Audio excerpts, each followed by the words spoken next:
প্রায় গাড়িতেই বেশি দেখা যায়, যেটা হলো ফুয়েল ট্যাঙ্কিতে জং ধরে। আসলে এই জংটা কেন ধরে? এখানে এই যে লাইনটা অনেক সময় জ্যাম থাকে, ছোট একটা সিল থাকে, এই সিলটা অনেকের এভাবে পড়ে যায়। মেটাল দিয়ে বানাইছে, ওই মেটালটাই ভালো না। তারপরও আপনাদের গাড়িতে কোনো ধরনের ওয়ারেন্টি আছে কিনা? ওয়ারেন্টি কার্ডে কিন্তু আপনি কোথায় লেখা পাবেন না যে গতকালকে বাইকটা ধুয়ে মুছে একদম সুন্দর করে গ্যারেজে রেখে গেছি। আজকে বের হইলাম, এর মধ্যে বৃষ্টি শুরু, ফোটা ফোটা অলরেডি বৃষ্টি পড়তেছে। তা চলুন এখান থেকে বের হই। জাস্ট শুধু থামাইলাম যে আপনাদের একটু বাইকটা দেখাই যে কত সুন্দরভাবে পরিষ্কার করে তারপর রেখে দিলাম। যেই বের হয়েছি এর মধ্যেই বৃষ্টি শুরু। আসলে বর্ষার সিজনে বাইক চালানো বা বাইক নিয়ে ঘোরা বা কাজে বের হওয়া বড়ই একটা ঝামেলার।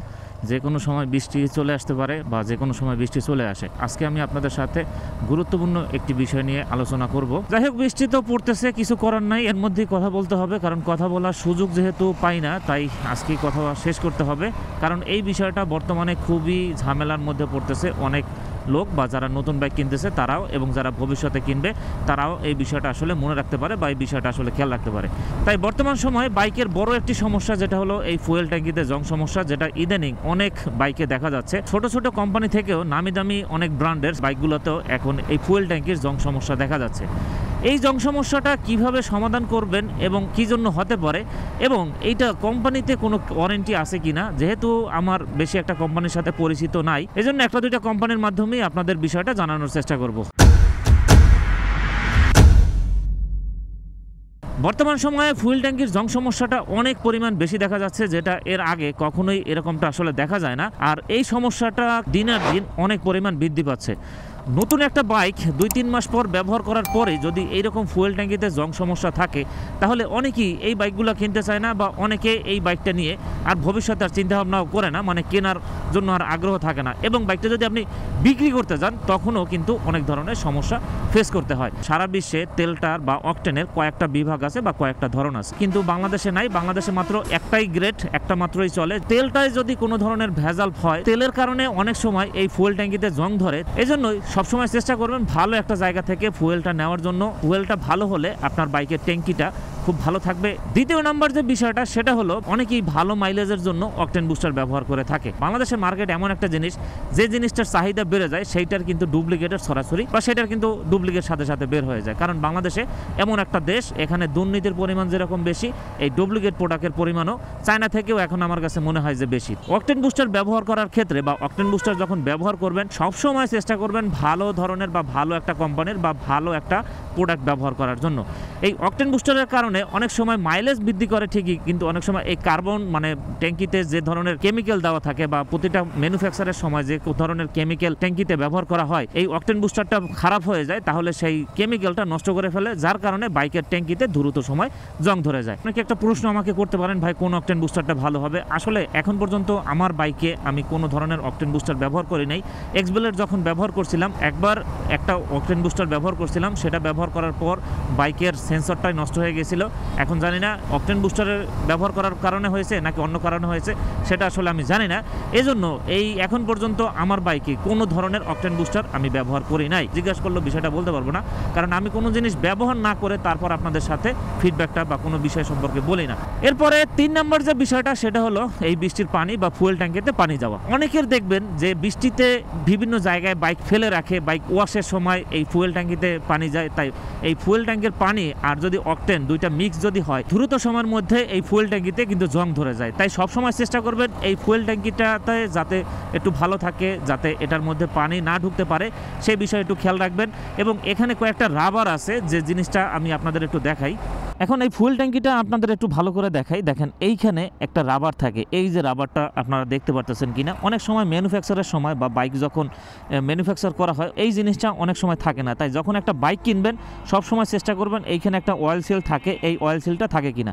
আরেকটা বিষয় যেটা হলো, এই পাশে যে একটা ড্রেন পাইপ দেখেন, এই যে একটা ড্রেন পাইপ, আর এই পাশে একটা থাকে, এটা কি আসে জানি না। অনেক সময় এই ধুলাবালির কারণে এই ড্রেন পাইপটা জং ধরে যায় বা এইটা আটকে যায়, যার কারণে যখন পানি ঢুকে তখন এই পানিটা ড্রেন পাইপ দিয়ে বের হইতে পারে না, যার কারণে পানিটা এখানে আটকে থাকে এবং এই পানিটা আস্তে আস্তে এই ট্যাঙ্কির ভিতরে চলে যায়। এখন এই বিষয়টা আসলে খেয়াল রাখার চেষ্টা করবেন, যখনই ওয়াশ করেন বা যখনই একটা বাইক কিনেন তখন চেষ্টা করবেন কিছু কিছু বিষয়, এগুলো আসলে আমরা অনেকে যাচাই বাছাই করি না। ট্যাঙ্কিতে এই অয়েল সিলটা না থাকে তাহলে আস্তে আস্তে আস্তে আস্তে এই ট্যাঙ্কির ভিতরে পানি ঢুকবে এবং পানি ঢুকলে একটা সময় গিয়ে বাইকের ট্যাঙ্কিটায় জং ধরে যায়। বাইক কেনার সময় আপনাদের অনেক কিছুই, মানে আমি যদি এই ভিডিওগুলো করি অনেকে এই বিষয়টা আসলে দেখতে চায় না, কে ম্যানুফ্যাকচার সমস্যা হতে পারে, একটা জিনিস দিতে মনে থাকে না, পরবর্তী সময় কোম্পানির কাছে গেলে এটা কিন্তু ফ্রি দিয়ে দেয়। তাই আপনি যখন একটা নতুন বাইক কিনে নিয়ে আসতেছেন সব কিছু একটু খুঁটিনাটি বিষয়গুলো আপনি যাচাই বাছাই করে ভালো করে যাচাই বাছাই করে দেখবেন যে সব জিনিস সবখানে ঠিকমতো আছে কিনা, তাহলে পরবর্তীতে আপনি আর কোনো ধরনের সমস্যা পড়বেন না। এবং বর্তমান সময়ে এত পরিমাণ ট্যাঙ্কিতে জং ধরছে এই কারণে কোম্পানিও কিন্তু ঠিক সেরকমভাবে ওয়ারেন্টি দিচ্ছে না। একটা নতুন বাইক কেনার সময় যদি ঠিকঠাক মতো সব কিছু চেক আপ করে নিয়ে আসেন পরবর্তী সময় আর সেরকম কোনো ধরনের কিন্তু ঝামেলা হয় না। আরেকটা বিষয় আপনারা খেয়াল করবেন, যদি ওভারলোড বা ট্যাঙ্কি যখন ওভার তেল ভরবেন তখন দেখবেন নিচ দিয়ে একটা পাইপ দেওয়া আছে বা একটা পাইপ ঝুলে, সেখান থেকে কিন্তু তেলটা বের হয়ে যায়। তাই সবসময় চেষ্টা করবেন এই ড্রেন পাইপটা যাতে ক্লিন থাকে, মানে পরিষ্কার থাকে, যে কোনো পানি এটা দিয়ে খুব সুন্দরভাবে বেরিয়ে যেতে পারে। এখন আপাতত এই তিনটা বিষয় আমি আপনাদের সাথে যেটুকু আমি পাইছি অ্যানালাইসিস করে এই তিনটা বিষয় আপনাদের সাথে জানানোর এবং দেখানোর চেষ্টা করলাম। বর্তমান সময়ে ফুয়েল ট্যাঙ্কির মানে তেলের ট্যাঙ্কিতে জং অনেক পরিমাণ বেশি দেখা যায়, তাই আজকে আমি আসছি জাফর ভাইয়ের কাছে, তার মাধ্যমে আপনাদের কিছু সমস্যা এবং এর সমাধান জানানোর চেষ্টা করব। ভাই আসসালামু আলাইকুম। সালাম। কেমন আছেন? আছি আলহামদুলিল্লাহ ভাই। আচ্ছা, বর্তমান সময়ে প্রায় গাড়িতেই বেশি দেখা যায় যেটা হলো ফুয়েল ট্যাঙ্কিতে জং ধরে। আসলে এই জংটা কেন ধরে? জংটা আমরা যতটুকু আইডিয়া করতেছি আর কি, একবারে 100% কনফার্ম না, যে এক হলো কোম্পানি থেকে বলতেছে যারা ফুয়েল বুস্টার ইউজ করে তাদের ট্যাঙ্কিতে আপনার জং বা রাস্ট বেশি জমে। আর হলো আপনার অনেকের, আমি একটা জিনিস দেখাই, যে ট্যাঙ্কিতে পানি ঢোকে যেরকম এখানে দুইটা জিনিস থাকে। এইখানে এই যে লাইনটা অনেক সময় জ্যাম থাকে, জ্যামের কারণে আপনার পানিটা আস্তে আস্তে ভিতরে ঢোকে। এই চাবির এই যে গোড়ায় এই একটা সিল থাকে, দেখেন, হ্যাঁ, ছোট একটা এই সিল থাকে, এই সিলটা অনেকের পড়ে যায়, তখন এখানে পানিটা পড়লে আস্তে আস্তে পানিটা ভিতরে চলে যায় ফোড়ায়। এখন আপনার ধরেন এক ফোঁটা পানি গেল, এই পানিটা তো আর আপনি বের করতেছেন, আর আপনার তো জানাও নাই যে আমার ট্যাঙ্কিতে পানি ঢুকছে। পরে অনেকের কোশ্চেন আসতে পারে যে পানি ঢুকলে তো গাড়ি বন্ধ হয়ে যাওয়ার কথা, তাই তবে এখানে পানির পরিমাণটা অত বেশি থাকে না, আস্তে আস্তে, হ্যাঁ, অল্প, ধরেন আপনার 50 গ্রাম পানি আছে সব মিলে আপনার নিচে, এটা সব ট্যাঙ্কিতে ঘুরতেছে, যার কারণে আস্তে আস্তে আপনার এই জংটা বেশি পড়ে। আর একটা আছে যেটা আপনার ফুয়েল ট্যাঙ্কটা যেই মেটাল দিয়ে বানাইছে ওই মেটালটাই ভালো না, মানে মাঝে মাঝে লট খারাপ পড়ে, লট খারাপ পড়ে, সেই ক্ষেত্রে এটা আমরা ওয়ারেন্টি দিয়ে থাকি। এর অনেকদিন পরেও দেখা যায়, প্রায় 6 মাস 1 বছর পরে গিয়েও ঝামেলা হয়, আবার কেনার 2-3 মাস পরেও এই সমস্যাটা দেয়। এখন এটা তো লডের কারণে কি হতে পারে? হ্যাঁ, হতে পারে। আর এই ফুয়েল ট্যাঙ্কিটা বর্তমানে হুন্ডার গাড়িতে খুবই কম দেখছি, তারপরও আপনাদের গাড়িতে কোনো ধরনের ওয়ারেন্টি আছে কিনা? আমাদের রেডি ফুয়েল ট্যাঙ্ক যদি যায়, আমাদের ইনস্ট্যান্ট বলতে আমরা কাস্টমার স্যাটিসফ্যাকশনের জন্য ম্যাক্সিমাম জিনিসই আমরা ওয়ারেন্টি দিয়ে থাকি। এই দেখেন, হ্যাঁ, এই গাড়িটা সে আজকেই মানে আমাদের কাছে নিয়ে এসছে, আজকেই ফার্স্ট কমপ্লেন করছে আমার মিটারে কাজ করে না এবং মিটারে হালকা ঝাপসা দেখা যায়।